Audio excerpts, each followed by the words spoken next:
So when my wife and I moved out here, I had a goal in mind to get my dad one of his biggest deer. He's always one of those guys that's going to put in the work no matter what. He came up and helped me for the last few years, still is helping me now move stands and do whatever I need. Which buck you gonna shoot, Dad? That little spike. That little one?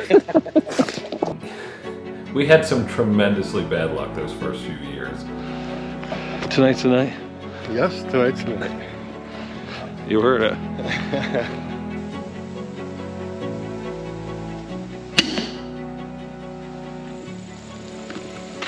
Dead deer all day long. We're ready.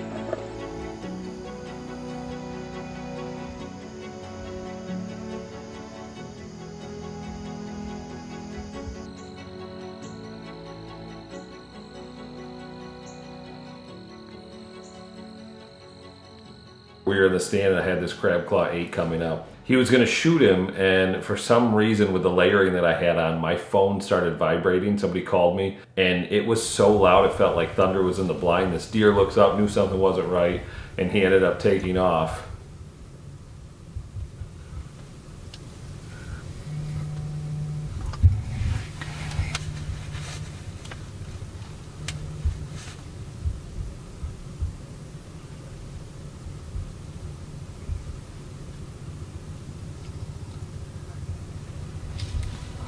The following year, we went to Kansas, so we didn't have a ton of time to hunt in Ohio, but just couldn't pan out for us when we did.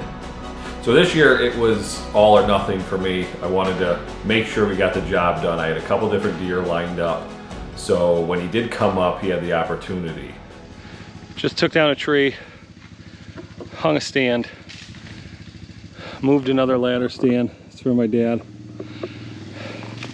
He's got stage 4 cancer,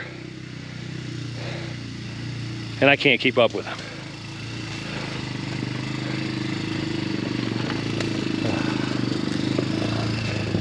It's a good day though, great day. Well, Dad, for the second year in a row, what buck you gonna shoot this year? I'm gonna jump up. I'm not gonna kill the spike. Not the spike? No, I'll probably take that 4 point and above, all right.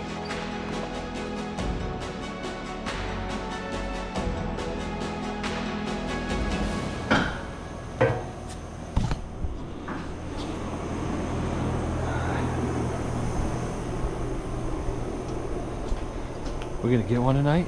Yes, we are. I had an 8 that keeps coming in that I'm hoping he shoots. There's a couple of them.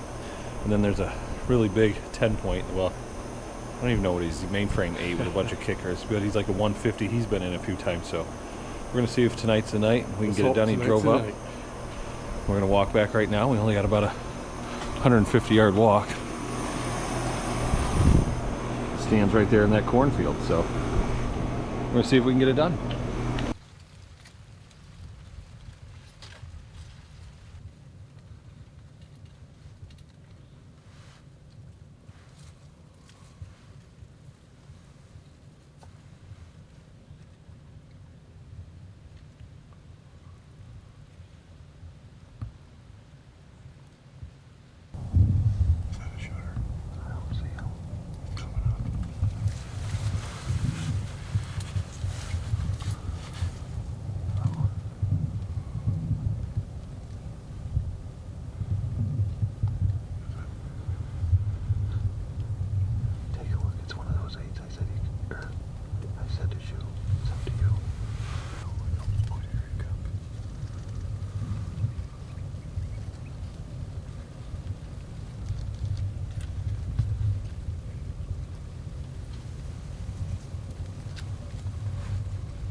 2 days later, after he shot this deer, this thing started coming back in, and it's been a regular ever since. He healed up. If you take a look at the dates in some of these trail camera photos or videos, you're going to see that he healed up just fine, and he's still a regular here. So we're hoping in a couple of years that possibly, you know, he might be a shooter again. Then in November, I had this beautiful 4.5-year-old start showing up, and he started becoming consistent, especially after storms where he'd come out in the daylight. So I got a hold of my dad every time there was a storm coming. He came out quite a few times, and this buck, you know, it's hunting, it's not killing. This buck just outsmarted us a bunch of times until right at the very end of season when we had this extreme cold front come in, and he ended up giving us an opportunity.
The next day we're sitting in the blind and we're watching this little 4-point, and I get a buzz in my pocket and my trail camera's going off, and I take a look and our target buck's heading our way.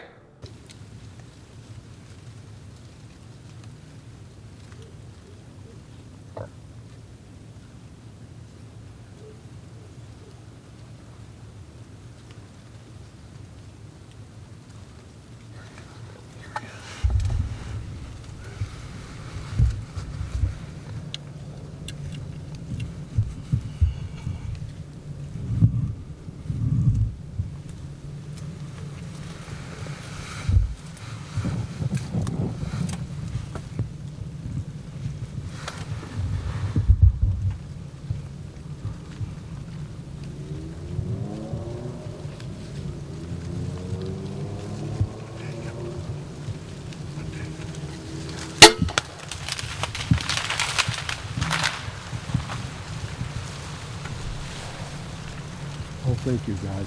Thank you. Holy cow, Nick. I think you smoked out. I hope so. Third time's a charm. I think you buried it in there.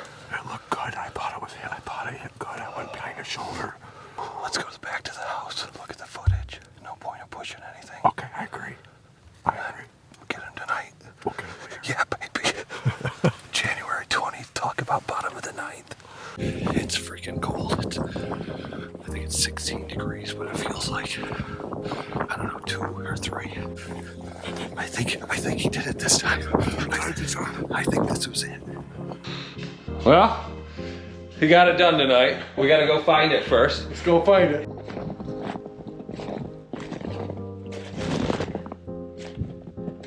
That's blood. Yeah. Look at that.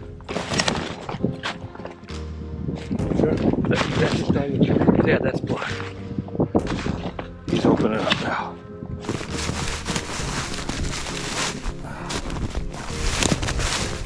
Looks like he crashed here. Maybe he bed here. He bed here, he bed here.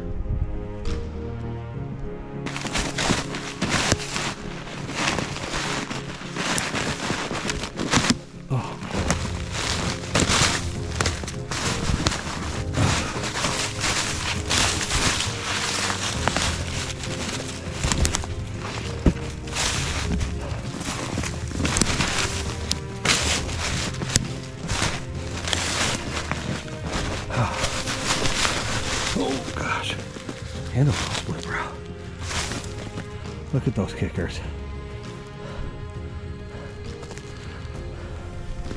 What a hammer. You feeling all right, Ryan? Yeah. Can you give the camera a wave? Hi. Hi. Hi, Cameron. All right, ready, Ryan? 1, 2, 3.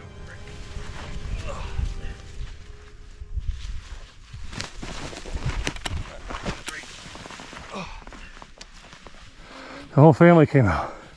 Say hi, Jacqueline. Hi, Landon. Hi. There they are. What a night. Holy cow. Oh. Oh, yes. Yes, yes, yes. Gosh, that is a beauty. That is a beauty. What do you think? What do you think, guys? What do you think? I love it. I counted 12 points. It looks beautiful. That's the biggest deer I've ever killed. It's a really big deer. Congratulations. Thank you, thank you, and thank you everybody for helping me. Team effort. I so appreciate it. Good. It's not cold out. Yeah. Or died There on was the middle of day a ravine I'd have got that out myself, but not now. after he walked up the hill both ways. After I walked uphill both ways. Here's a shot of the ravine that we had to pull this deer up, and I was huffing and puffing in the video, so I apologize for that. But you know, to be able to get my dad his biggest deer to date on my property where I shot my biggest deer to date as well this year, it's just a dream come true. Well, here we are out to my son's place out in Ohio. I just shot the biggest buck to date for me, and what an experience it was, I'll tell you. We hunted the day before, and we had a couple of younger bucks in that were decent bucks. One I hit earlier in the season, and thank God I didn't hit him hard, and he ended up healing up and will be fine. But I chose to let him go this time. This here was the target buck we were after. Nick, he does his homework. He knew this buck was in this area, and we just decided to wait it out and give it a try. And as luck would have it, the very next night, he come waltzing through, and I was lucky enough to make a good shot on him. I hope you liked the video. Please like and subscribe.